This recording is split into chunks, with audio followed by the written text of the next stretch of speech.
Good Tuesday morning. It's 6 o'clock. Welcome to Montana This Morning. I'm Victoria Hill. Thank you so much for getting your day started with us. Ed Miller's over in the Weather Center to tell us all about some raindrops that might be falling on your head today. It is raining out there this morning. That's absolutely right as we take a live look downtown courtesy of the Stockman Bank Weather Cam. Now yesterday we really started to see that snow melt. We have those winds coming in, those snow eaters, and our high got up to about 53.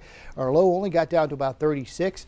We're warmer than normal waking up this morning, but the difference is now we do have a cold front pushing through the area, and it's giving us more wind this morning. We've seen some gusts over 60 miles an hour over in Park County, and those winds should taper off as we go along today, but we'll cool down today. In fact, again, we may have already hit our highs this morning where we've got 35 right now in Billings. We were at 38 earlier. Feels like 27. There's those winds coming out of the southwest at about 12 miles an hour. Still have that high wind warning in effect at least till 11 a.m. this morning for our immediate viewing area. Further east you go into Montana, it may hold on a little bit longer because it's going to take a little while for that cold front to exit the state, and you got those winds whipping in behind it. So those are projected highs today, getting into the upper 30s to 40. We'll go 40 here in Billings. We got some rain this morning. Could try to transition into a wintry mix as we go along later this afternoon, especially if we get much colder than we are right now, but keep the umbrella handy just in case. I think we still have at least a good shot of seeing some rain possibly by the time we head on home. Definitely seeing it out there this morning, and there we go. There are those winds tapering off as we go along later on this afternoon on this Tootsie Roll Day. Do you remember this? What we got? What is this? You don't remember this? What How is do this? I know this and you don't? It's the Tootsie Roll commercial.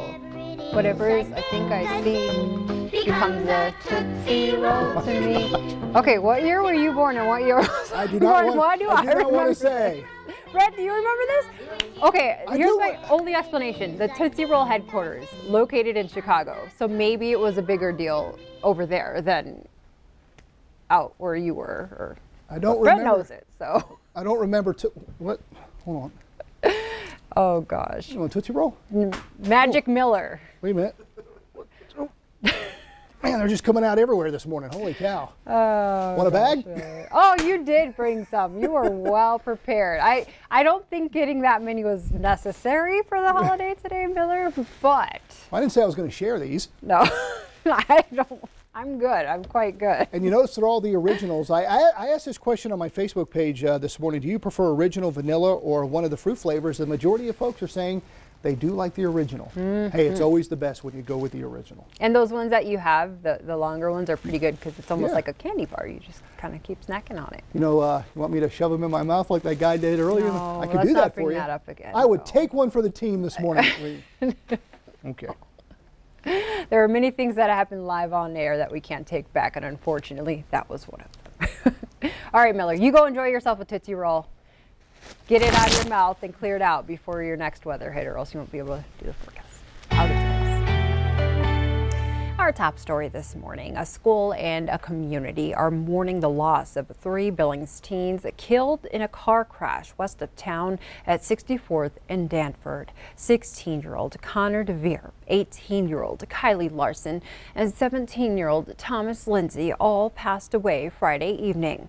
According to the Montana Highway Patrol, the victims were traveling in an SUV when the driver lost control, hit a snowbank, and rolled off the road.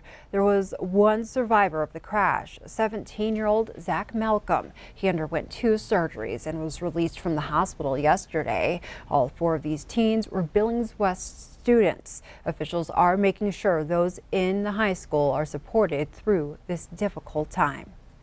At both schools this morning, and the crisis response team and our administrators and teachers were working with our students and just doing the best. I thought everyone was doing as well as they could. You know, this is a horrible tragedy, and our hearts go out to the families and the friends of this. And basically it was just seeing people just support each other. There have been GoFundMe pages set up for the families of the victims. You can find the links in this story on our website. Now we go to Helena, where lawmakers are rushing to meet the first major deadline of the 67th session. Any bill that doesn't appropriate money or affect revenue must pass through its first chamber by March 3rd, or it dies. The House Judiciary Committee was certainly feeling that heat yesterday. It was one of the busiest days of the year, with hearings on 20 different bills. Lawmakers were asked to keep their remarks short support during debate, but one issue still took up a lot of time: a hearing on a bill to prohibit gender reassignment surgery for those under 18. We don't believe that it's right to do irreversible surgeries or procedures on minors. The incentive to litigate makes it professionally unsafe for us to do medically necessary surgeries in Montana, surgeries which have nothing to do with gender identity. In the end, the bill passed to the floor with an 11-8 vote. A new proposed bill would make it more difficult to request and receive absentee ballots in Montana. It ran into a wall of opposition at its first committee hearing yesterday. The bill would not allow people to be on a county list to receive a mailed ballot every election. Instead, they would have to apply in person for an absentee ballot every election. Opponents included county election officials and advocates for Native Americans. They say the changes would force rural voters to travel long distances every election to apply for an absentee ballot. And the system we have here in Montana really isn't broken in terms of voter fraud. There's no widespread cases of voter fraud.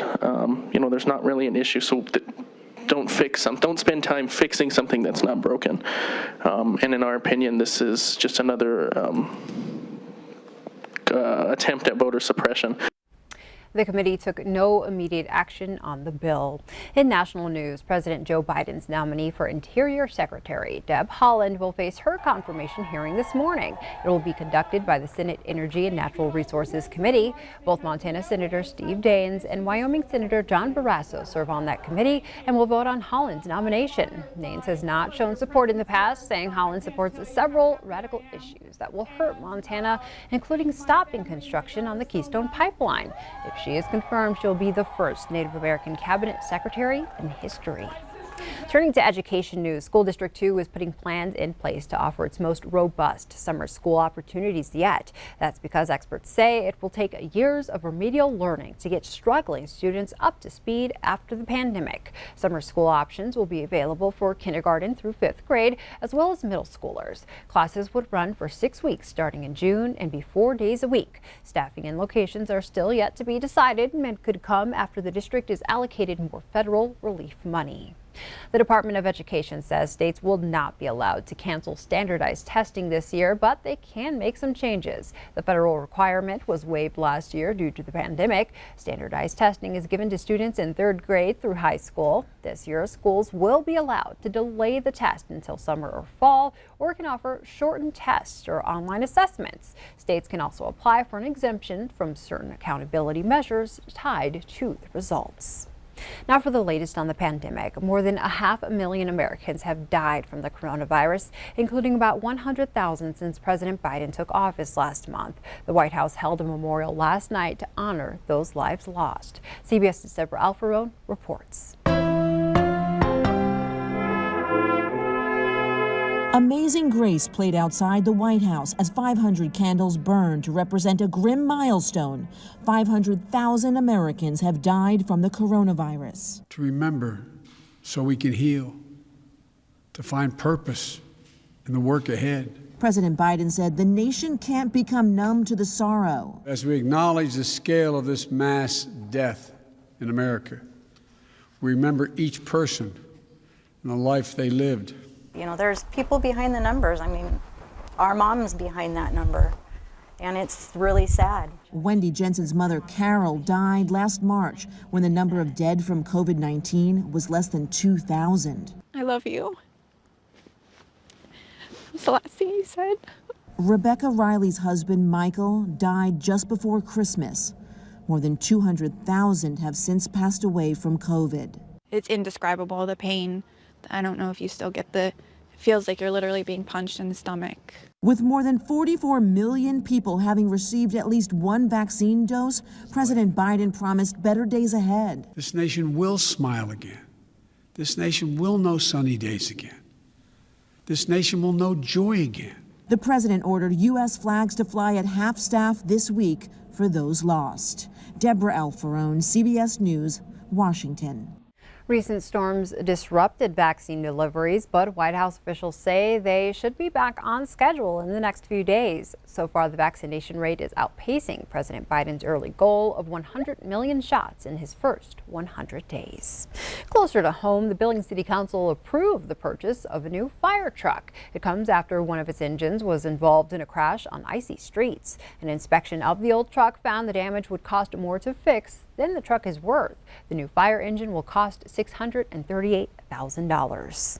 And before we take a break, a young bald eagle found itself in a life or death situation. The bird was found near Shepherd, barely alive, when a couple stumbled upon him.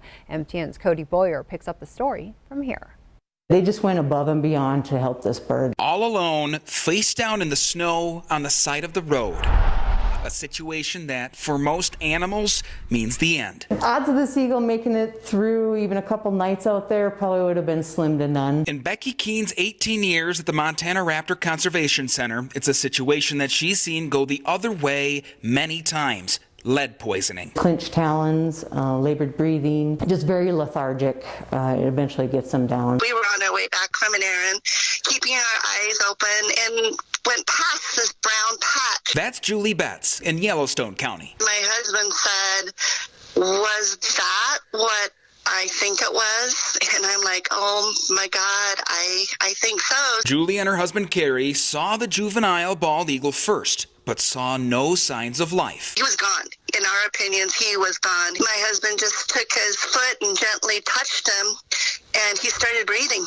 They had a towel with them at the moment and put him in the back of their seat. Julie and Carrie immediately called the center in Bozeman, and they knew to. The couple was fresh from saving another bald eagle in the same area, another that they took to Becky too. This was the second one within 2 weeks. I am just in awe at what they can do. And this raptor was near death. Julie says eagles, to her, stand for staying strong through anything. So she says this was just her returning the favor. On our way up there, I would reach back and just kind of gently touch his feathers and just really hoped that he was still alive. The next 2 nights, Becky says, were tough. When we got him here, we did not think he was going to make it through the evening. He just needed a few days.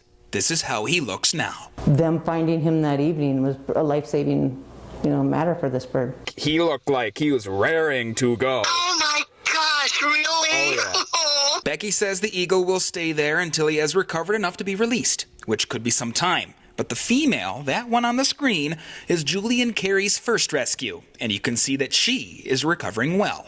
For now, both Julie and Becky point fingers at who the real heroes might be. There's a lot of tears that go on with rehab, but this one was the tears of joy. They're the heroes of the day, saving the eagle. I don't consider us heroes or anything. I don't at all. We were just people that happened to drive by at the right time at the right place. I like to think that anybody would have done the same thing. In Bozeman, Cody Boyer, MTN News. Staff of the Montana Raptor Conservation Center say if you ever encounter a downed eagle, you should contact them immediately.